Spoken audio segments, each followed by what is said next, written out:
Good morning student, welcome to physics class. ये video 12th Hindi medium वाले बच्चों के लिए है। जैसा कि आपको पता था कि हम प्रीवियस लेक्चर में परमाणु भौतिकी के बारे में बात कर रहे थे और परमाणु भौतिकी में हमने आप लोगों को थॉमसन का परमाणु प्रतिरूप और अल्फा कण प्रकीर्णन प्रयोग के बारे में समझा दिया था। ठीक है, और आज का जो हमारा टॉपिक रहेगा वो रहेगा सबसे पहले नाभिक की त्रिज्या का आकलन। ठीक, तो बड़े अच्छी तरीके से इसको समझिएगा, बहुत अच्छा टॉपिक है। देखिए, आपको अगर कल याद हो तो मैंने आपको बताया था कि नाभिक की त्रिज्या 10⁻⁻14 मीटर से 10⁻⁻15 मीटर की कोटि की होती है ना। तो आज हम आपको बताएंगे कि ये वैल्यू हमने कैसे निकाली होगी। और मैं इस टॉपिक को नाभिक की त्रिज्या नहीं कह रहा हूं, मैं कह रहा हूं नाभिक की त्रिज्या का आकलन। ठीक है, तो देखिए इस बात को।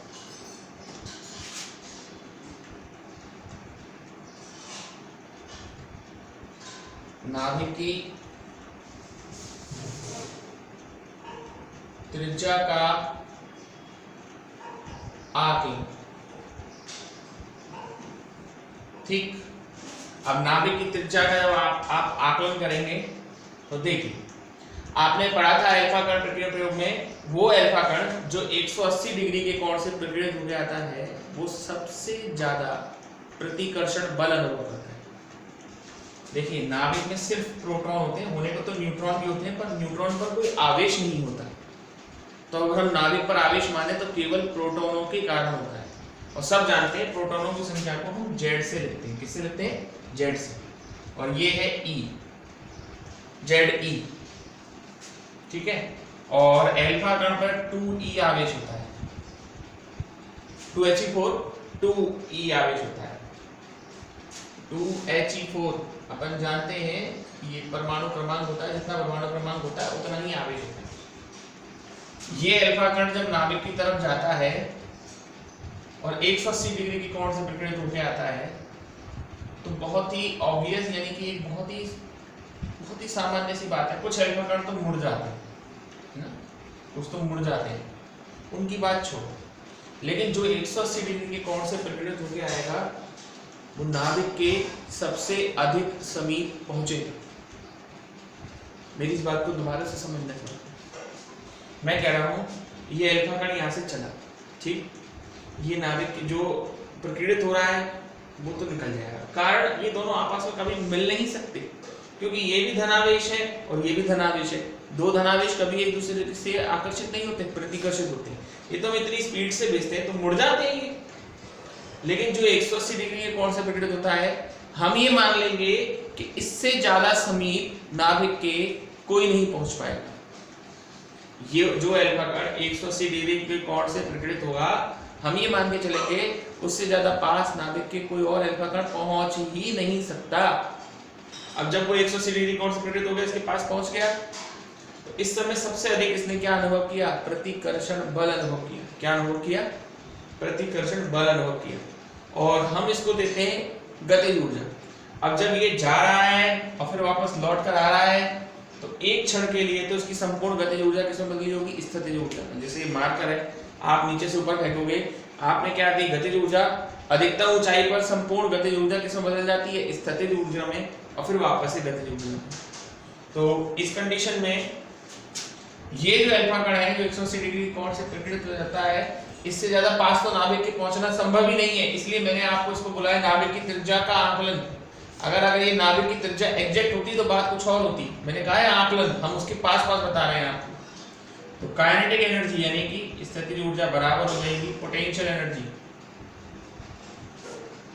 ठीक है, तो काइनेटिक एनर्जी और पोटेंशियल एनर्जी मैं आपको समझा दूं। 11th क्लास में हम लोग गुरुत्वाकर्षण चैप्टर पढ़ते हैं, और जो सूत्र गुरुत्वाकर्षण के लिए होते हैं वही सूत्र विद्युत के लिए भी होते हैं, है ना। ये मैंने जब 11th क्लास पढ़ाई थी तब भी बताया था।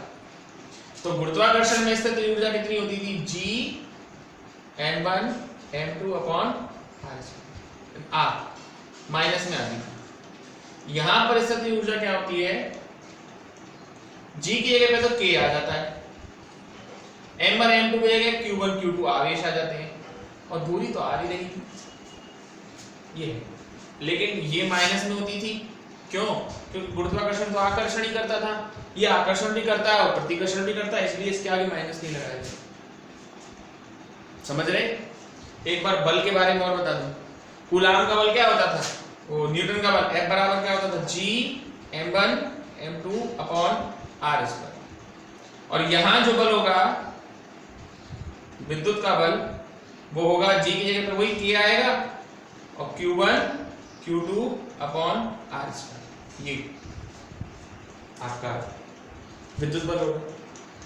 तो कोई नई बात नहीं है एक तरह से देखा जाए तो, ये दोनों आपने पढ़े, यानी गुरुत्वाकर्षण और ये काफी हद तक सिमिलर से हैं। दोबारा एक बार बता रहा हूं, गुरुत्वाकर्षण का जो सूत्र था G m1 m2 upon r था, माइनस में आया था, क्यों? क्योंकि ये आकर्षण का था। और यहां पर U बराबर क्या आएगा? K Q1 Q2 upon r, ये प्लस माइनस दोनों हो सकता है। F बराबर क्या होगा? G m1 m2 upon r square, ये कूलाम, ये न्यूटन का बल था। और यहाँ पर जो कूलाम का बल आता है या क्या, तो आकर्षण का जो इसमें बल होता है, विद्युत बल होता है, वो K Q1 Q2 upon r square होता है। तो देखते हैं गतिज ऊर्जा को, तो K से ही दिखा देने दीजिए। स्थितिज ऊर्जा को लिखिए, देखिए K तो आएगा ही आएगा। Q1 पहला आवेश कितना है? 2e, दूसरा आवेश कितना है? Ze अपॉन r0 ले लीजिए। क्यों? क्योंकि नाभिक के सबसे समीप पहुंचेगा और नाभिक गोलाकार आकृति का होता है, तो हम ये मान लेंगे इनके बीच की दूरी लगभग r0 है। r0 देखा जाए तो उसे नाभिक की त्रिज्या मान सकते हैं। आप कहोगे सर r0 तो नाभिक की त्रिज्या है। हाँ भाई, इससे ज्यादा समीप तो पहुंचना संभव ही नहीं है, तो हम तो ये मान लेंगे कि ये अल्फा का कण जो है almost touches the boundary of the nucleus, लगभग नाभिक की दीवार को स्पर्श करके लौटेगा। तो K बराबर क्या आया? K Q1 Q2 upon r। हमें r0 चाहिए, तो r0 बराबर क्या आएगा? K मतलब 2K ZE square upon r। ठीक, ऐसे भी लिख सकते हैं, ये नाभिक की त्रिज्या का आंकलन है। वैसे मैं आपको बता दूं, K का एक मान होता है बेटा, K बराबर हम ये भी लिखते हैं 1/4 pi epsilon not. Epsilon not Greek शब्द है, बाकी इसका जो वैल्यू आता है वो 9 गुणा 10 की घात 9 आता है। इसका जो वैल्यू है 9 गुणा 10 की घात 9। ये सब हमको पढ़ना है पहले चैप्टर में। अब चूंकि हमने पहला चैप्टर पढ़ाया नहीं, इसलिए आपको ये सब बातें बता रहे हैं। अगर आपने पहला चैप्टर पढ़ लिया होता तो आपको ये सब चीजें आराम से आ जाती। पर मैंने आपसे कहा ना, मैं शुरुआत में ऐसे चैप्टर पिक कर रहा हूँ जो इजी हैं और आपको आसानी से समझ में आ जाएंगे। तो ये है वैल्यू, आप इसमें मान रख देना। Z आपको गिवन होगा, E आपको गिवन होगा, सब कुछ गिवन होगा। सॉरी, ये R0 नहीं आएगा, यहाँ KE आएगा। देखो आपको K गिवन है 9 गुणा 10 की घात 9, Z आपको गिवन होगा, E आपको जानते हो 1.6 गुणा 10 की घात -19, KE आपको वो देगा। इन सब को जब आप रखोगे ना आंसर में, तो जो आपका आंसर आएगा, कोई सा भी आंसर आए, जैसे मान लो ये आया 3 गुणा 10 की घात -14, या आया 7 गुणा 10 की घात -15, आगे कुछ भी आए, 3 आए, 4 आए, 5 आए, 6 7 कुछ भी आए, लेकिन पीछे या तो 10 की घात -14 आएगा या 10 की घात -15 आएगा। इसको बोलते हैं कोटि। क्या बोलते हैं इसको अपन? कोटि। तो ये नाभिक की त्रिज्या का आंकलन है। आई थिंक आप लोगों की समझ में बहुत अच्छी तरीके से आ गया होगा, कोई ऐसी दिक्कत वाली बात नहीं है। ठीक है, और आगे चलते हैं। हमारा देते हैं रदरफोर्ड का परमाणु प्रतिरूप।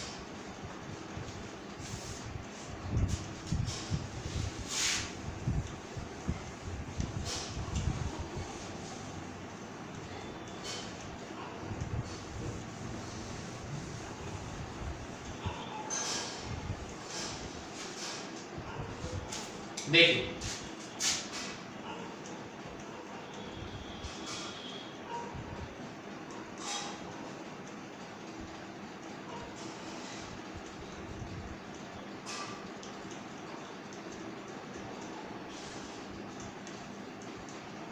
रदरफोर्ड का परमाणु प्रतिरूप क्या होता है? रदरफोर्ड के परमाणु प्रतिरूप जो है, इसने क्या कहा था? इसने ये कहा था कि भाई इसने तो कुछ कहा ही किया क्या था, अल्फा कण प्रकीर्णन प्रयोग किया था 1911 में। अल्फा कण प्रकीर्णन के प्रयोग के आधार पर रदरफोर्ड ने 3 बातें बताई। सबसे पहली बात, परमाणु का जितना भी धनावेश है, परमाणु का समस्त धनावेश एक सूक्ष्म स्थान पर केंद्रित होता है। यह अल्फा कण प्रक्रम प्रयोग का तीसरा निष्कर्ष था। रदरफोर्ड के अनुसार परमाणु का समस्त धनावेश एक सूक्ष्म स्थान पर केंद्रित होता है। जिस स्थान पर एक केंद्रित होता है उसे उसने क्या नाम दिया? नाभिक। और नाभिक का जो साइज है यानी कि त्रिज्या कह सकते हो जिसको आप, नाभिक की जो त्रिज्या है वो 10 की घात -14 से 10 की घात -15 मीटर की कोटि की होती है। ये तो पहली बात हुई। दूसरी बात, रदरफोर्ड ने ये कहा था कि साहब जो इलेक्ट्रॉन है, जैसे थॉमसन ने कहा था ना कि बूंदी के लड्डू में इलायची के दाने, ऐसा नहीं। रदरफोर्ड ने कहा था कि इलेक्ट्रॉन स्थिर नहीं होता। जैसे ये नाभिक है जेडी, ये इलेक्ट्रॉन स्थिर नहीं हो सकता, क्योंकि अगर स्थिर होता तो इलेक्ट्रॉन पर ऋण का आवेश होता है और उस पर प्लस का आवेश होता है। ये इसको एक दिन क्या कर लेता? आकर्षित कर लेता। ये इलेक्ट्रॉन कट सीना इसके अंदर घुस जाता है ना। तो इलेक्ट्रॉन नाभिक के चारों ओर स्थिर रह ही नहीं सकता, वो उसके चारों ओर क्या करता है? परिक्रमा करता है, घूमता रहता है। और एक बात कि इलेक्ट्रॉन जो है नाभिक के चारों ओर चक्कर तो लगाते ही लगाते हैं, और चक्कर लगाता हुआ इलेक्ट्रॉन विद्युत चुंबकीय तरंग भी देता है, जिसके कारण स्पेक्ट्रम प्राप्त होता है। क्या प्राप्त होता है? स्पेक्ट्रम प्राप्त होता है। तो ये कुछ अभिग्रहित थे किसके? नाभिक के। इसके बाद जो मेन बात रहती है वो आपकी रहती है इसके ड्रॉबैक्स, यानी कि इसकी कमियां। रदरफोर्ड के मॉडल से ज्यादा महत्वपूर्ण तो उसकी कमियां हैं।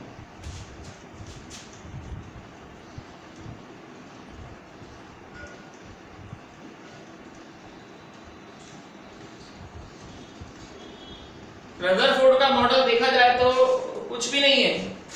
रदरफोर्ड का जो मॉडल है वो कुछ भी नहीं है। वो अल्फा कण प्रकीर्णन प्रयोग के आधार पर जो उसने निष्कर्ष प्राप्त किए थे उनको 3-4 पॉइंट्स में लिस्ट आउट कर दिया। वही रदरफोर्ड का क्या हो गया? परमाणु प्रतिरूप हो गया, यानी कि परमाणु मॉडल हो गया। इसके बाद रदरफोर्ड की कमियां हैं। जैसे सबसे पहली कमी है परमाणु का स्थायित्व।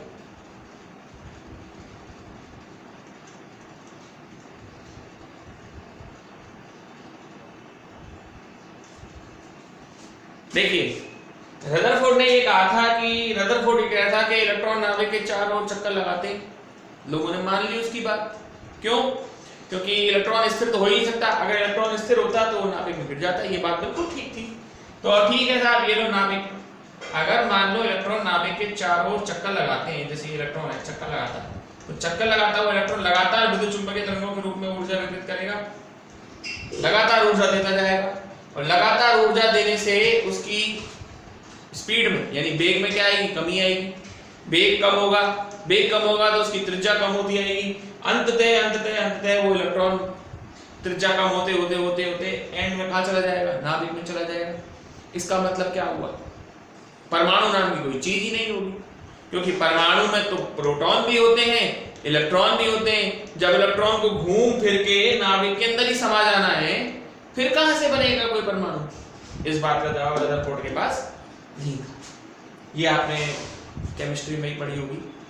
केमिस्ट्री में भी थोड़ा टच है इस चैप्टर का केमिस्ट्री का, इसलिए केमिस्ट्री में भी इन चीजों को पढ़ लेते हैं। लेकिन केमिस्ट्री में हम जब पढ़ते हैं ना तो हमको बहुत सी चीजें रटनी पड़ती हैं, यानी बता देते हैं कि हाँ ऐसे करो ऐसे करो। या फिजिक्स में ऐसा सीन नहीं है। हाँ, हर चीज का आपको रीजन बताया जाएगा कैसा क्यों हो रहा है।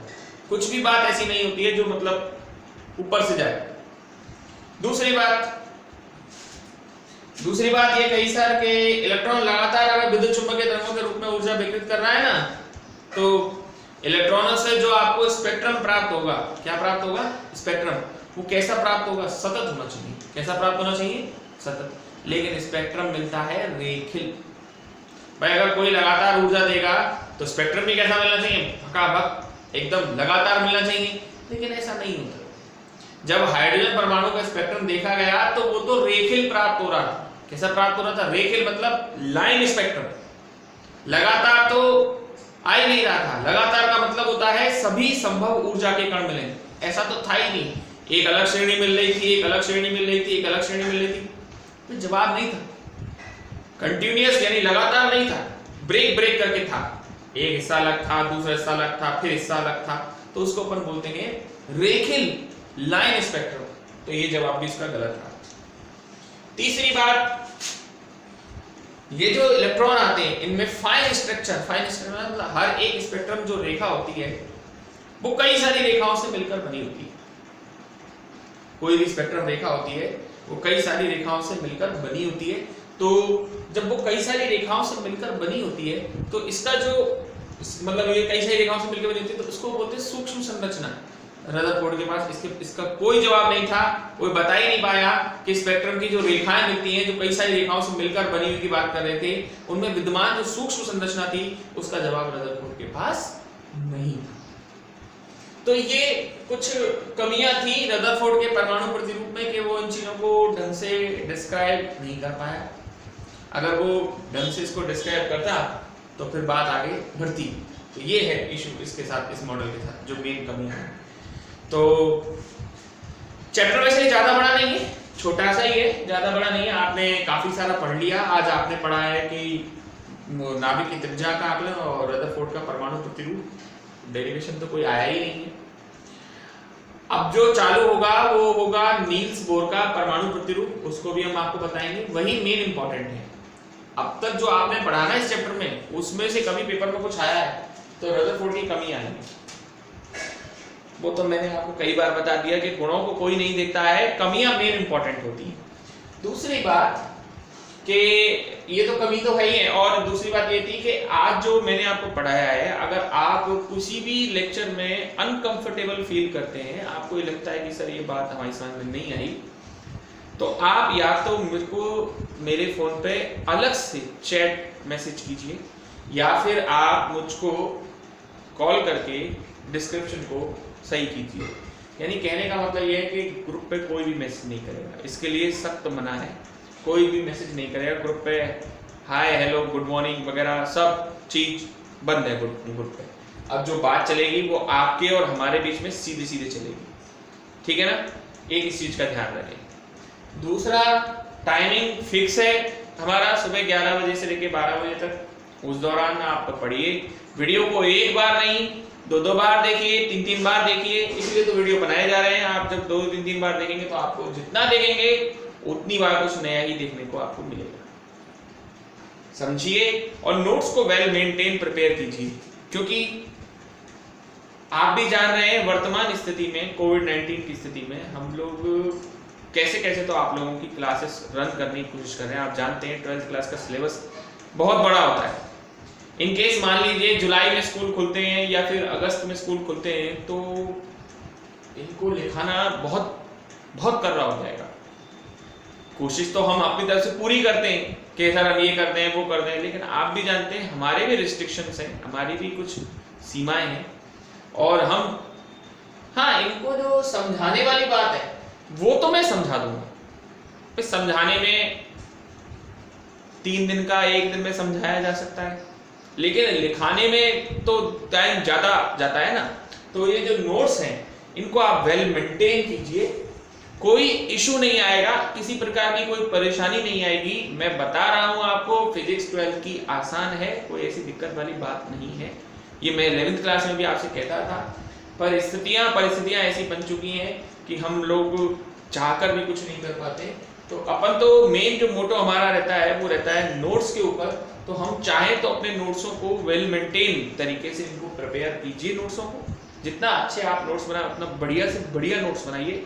और कोई दिक्कत आती हो, कोई वर्ड नहीं समझ में आता हो, जैसे मैंने कल जो नोट्स भेजे हैं वो काफ़ी अच्छे लिखाई में भेजे, इससे पहले लिखावट अच्छी नहीं थी, तो अब मैंने नोट्स अच्छे भेजे और गलती भी नहीं होगी नोट्स में। फिर भी कोई चीज़ समझ में आती है नहीं आती है तो आप मुझसे पूछें पर्सनली मेरे नंबर, ठीक है। तो नील्स बोर का परमाणु प्रतिरूप हम कल स्टार्ट कराएंगे और वो बहुत इंपॉर्टेंट है और हर साल उसमें से क्वेश्चन आता है। ये चैप्टर आने वाले 4-5 दिन में तो खत्म ही हो जाएगा। 7 दिन का चैप्टर है मात्र ही, आज दूसरा लेक्चर है, यानी 5 लेक्चर और लगेंगे और ये चैप्टर फिनिश। समझ रहे हैं ना। तो आप इसको प्रिपेयर कीजिए अपनी तरफ से, जितना अच्छे से अच्छा कर सकते हैं उतना अच्छे से अच्छा कीजिए। Okay, that's all for today.